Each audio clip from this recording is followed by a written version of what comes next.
दुनिया का सबसे मिस्टीरियस एक्सप्लोजन साल 1908 में रशिया के साइबेरिया इलाके में जब हुआ था, तब स्पेस से आया हुआ एक ऑब्जेक्ट अर्थ सरफेस से 5 से 10 किलोमीटर की हाइट पर ही हवा में फट गया था।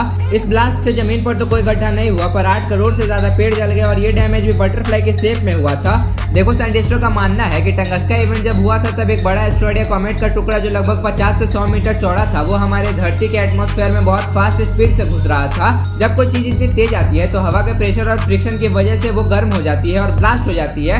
टंगस्का के केस में भी ये पत्थर जमीन से टकराने से पहले लगभग 5 से 10 किलोमीटर की हाइट पर हवा में ही फट गया। इस एयर बस्ट की वजह से एक खतरनाक शॉकवेव पैदा हुई जो नीचे की तरफ रॉकेट की तरह आई। क्योंकि वो हवा में ही फट गया था, इसलिए जमीन पर कोई गड्ढा नहीं बना, लेकिन उसकी प्रेशर वेव की वजह से जंगल पूरी तरह से तबाह हो गए। 8 करोड़ से ज्यादा पेड़ जल गए। इस एक्सप्लोजन की एनर्जी हिरोशिमा एटॉमिक बॉम्ब से लगभग 1000 गुना पावरफुल थी कि जिसने सारी चीजों को तिनका तिनका करके बिखार दिया। इवेंट के बाद यूरोप और रशिया में कई रातों तक ऐसी रोशनी रही कि लोग बिना लाइट के अखबार पढ़ सकते थे। आसमान में ग्लोइंग क्लाउड्स बन गए थे।